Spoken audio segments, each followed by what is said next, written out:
Science Class 7, Chapter Respiration in Organisms, Module 3, Mechanism of Breathing. Hello friends, in this module we shall discuss how air enters our lungs, means how do we breathe or what makes us breathe.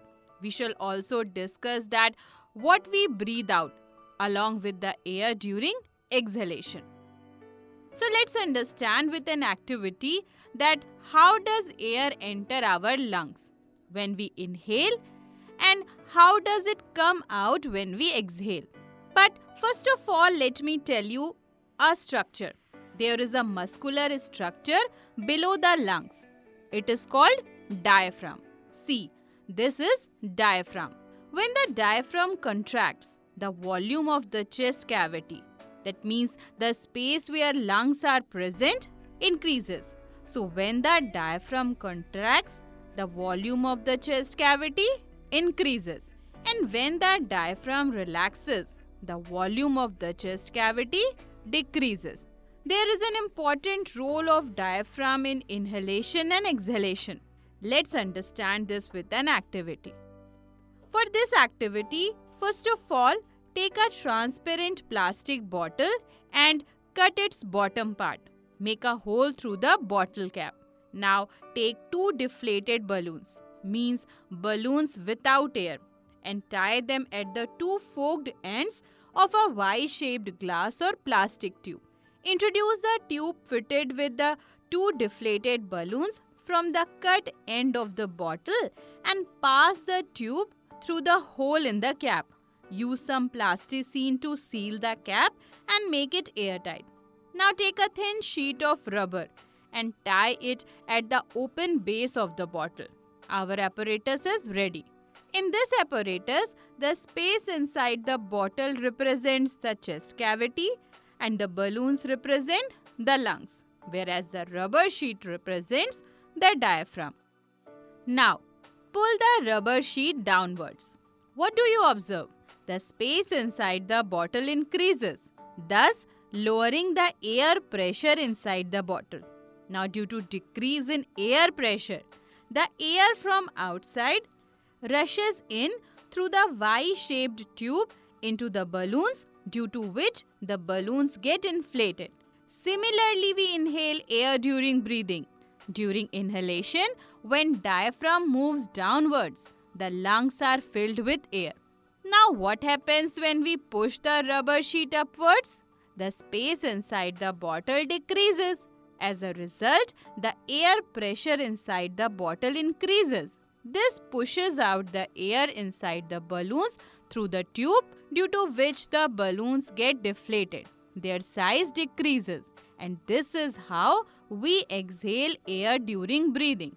When the diaphragm moves upwards during exhalation, the air goes out of the lungs. So what did we understand? When the diaphragm moves downwards during inhalation, the lungs are filled with air. And when the diaphragm moves upwards during exhalation, the air goes out of the lungs. Now we shall discuss what makes us breathe. We have understood through an activity that how does air enter and exit from the lungs and what the role of diaphragm is. Now let us understand what changes occur in the ribs and the diaphragm during inhalation and exhalation. Now we know that there is a muscular tissue called diaphragm below the lungs. The lungs are surrounded by the rib cage. Ribs are present in the rib cage. Ribs are thin bones that make the rib cage. And there are muscles between the ribs and the diaphragm. What are these muscles called? These muscles are called intercostal muscles. Now, what happens during inhalation? When we breathe in, the intercostal muscles contract. And when intercostal muscles contract, two things happen at the same time. The ribs are pushed upwards and outwards. The diaphragm contracts and moves downwards. So ribs move upwards and outwards and the diaphragm moves downwards. The upward and outward movements of the ribs and the downward movement of the diaphragm increases the space in the chest cavity. The chest cavity becomes larger and the air rushes into the lungs. The lungs get filled up with air and expand. So, what did we understand? During inhalation, the ribs move upwards and outwards, and the diaphragm contracts and move downwards. Now, what happens during exhalation? When we breathe out, the intercostal muscles relax. Two things happen at the same time. The ribs move downwards and inwards. The diaphragm relaxes and moves upwards to its original position. What did we understand? During exhalation, the ribs move downwards and inwards, and the diaphragm relaxes and moves upwards to its original position. So, the downward and inward movements of the ribs and the upward movement of the diaphragm decreases the space in the chest cavity. The chest cavity becomes smaller and the air rushes out of the lungs. The lungs get emptied and contract. And in this way, we breathe or inhale and exhale.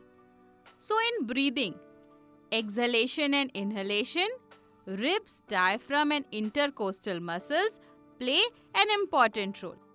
So, now we have understood breathing and how we exhale or inhale. Now, let's revise inhalation and exhalation in a tabular form.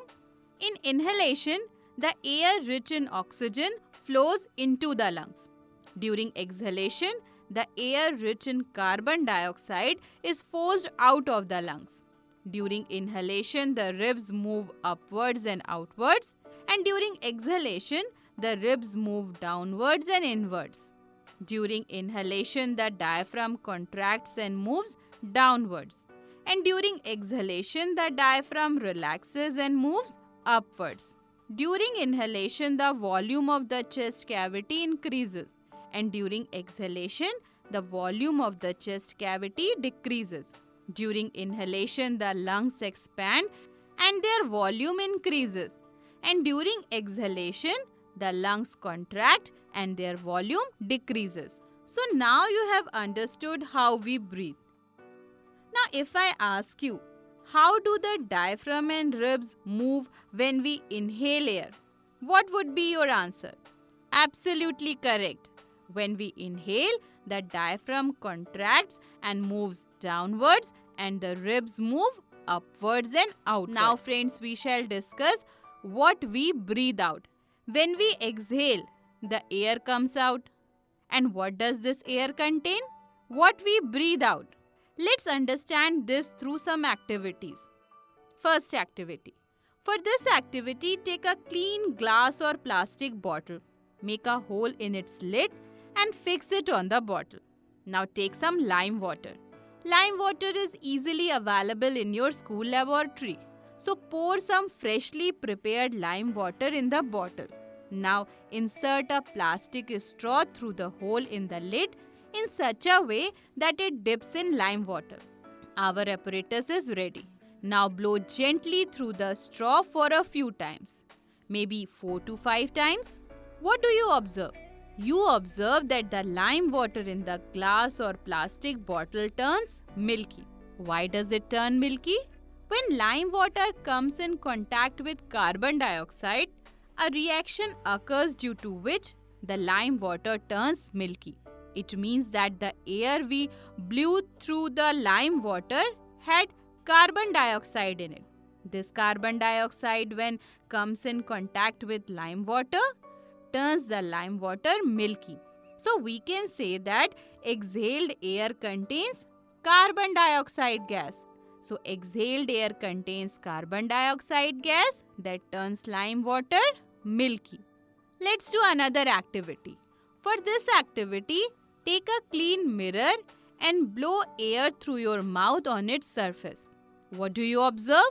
The clean mirror becomes cloudy, and you may even find some water droplets on the mirror. What does it mean? This means that the air we breathe out contains water vapor. these water vapor when come in contact with the mirror condense. So the water vapor condenses on the mirror surface to form tiny droplets of water. So what do we breathe out when we exhale? We breathe out carbon dioxide and water vapor. Now we know that exhaled air has carbon dioxide and water vapor. Now, does this mean that exhaled air contains only carbon dioxide and water? Absolutely not. Exhaled air also contains oxygen, but it is present in very less amount. Look at this table. It shows the concentration or the amount of gases in inhaled and exhaled air. Inhaled and exhaled air contains oxygen, carbon dioxide and water vapor.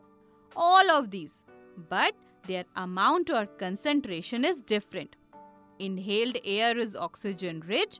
It contains more amount of oxygen, and carbon dioxide and water vapor are present in very less amount. On the other hand, exhaled air, it is carbon dioxide rich. It contains more amount of carbon dioxide. Even it contains comparatively more amount of water vapor also. Oxygen is present in very less amount. So, inhaled air has 21% oxygen, whereas exhaled air has 16.4% oxygen. Inhaled air has 0.04% carbon dioxide, whereas exhaled air has 4.4% carbon dioxide.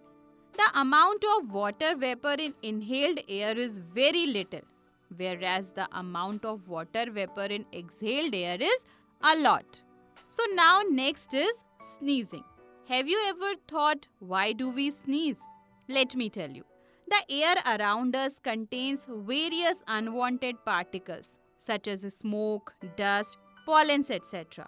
When we inhale air, then these unwanted particles enter our nasal cavity through our nostrils. We discussed that there are hair present in our nasal cavity. These unwanted particles get trapped in the hair of the nasal cavity. There they cause irritation in the lining of the nasal cavity, as a result of which we sneeze. So sneezing removes these unwanted foreign particles from the inhaled air. Have you understood this? The air around us contains various unwanted particles such as smoke, dust, pollens, etc. When we inhale air, the unwanted particles get trapped in the hair of the nasal cavity. There they cause irritation in the lining of the nasal cavity, as a result of which we sneeze.